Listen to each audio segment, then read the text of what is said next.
Hello guys, good evening, welcome to the new class. তো দেখো, এই ক্লাসে আমরা জানবো টেন্স সম্পর্কে। আমরা জানি তিনটা টেন্স হয়, তিনটা কাল হয়: present tense, past tense and future tense. Present tense বর্তমান কাল, পাস্ট টেন্স অতীতকাল এবং ফিউচার টেন্স ভবিষ্যৎকাল। কিন্তু আমরা জানি না অনেকেই যে এই টেন্সের আবার চারটি ভাগ রয়েছে প্রত্যেকটি টেন্সের। তো সেই বিষয়ে তোমাদের সঙ্গে আজকের আলোচনা।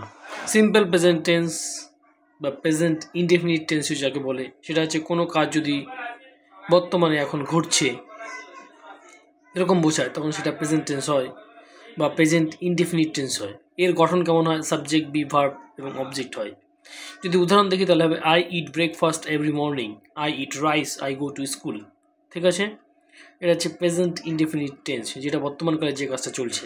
প্রেজেন্ট কন্টিনিউয়াস টেন্স, যে কাজটা বর্তমানকালেই ধরে কিছু সময় ধরে কন্টিনিউয়াসলি হচ্ছে, এখনও চলছে, সেই রকম যদি বোঝায় তখন সেটা হয় present continuous tense. He is playing football, he is reading book, এই যে আইএনজি যুক্ত হচ্ছে, কোনো কাজটা করছে, কন্টিনিউ করছে, তখন সেটা প্রেজেন্ট কন্টিনিউয়াস টেন্স কিন্তু হচ্ছে। এরপরে রয়েছে present perfect tense. What is perfect tense?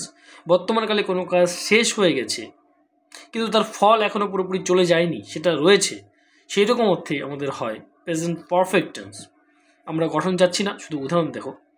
They have visited Paris before, I have eaten rice, he has gone to school. সে স্কুলে গিয়েছে এখনও আসেনি, স্কুলটা হয়নি, পুরোপুরি কমপ্লিট হয়নি, অর্থাৎ গিয়েছে।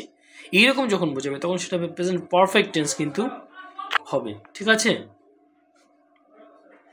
তাহলে আমরা নেক্সট স্লাইডে যাব।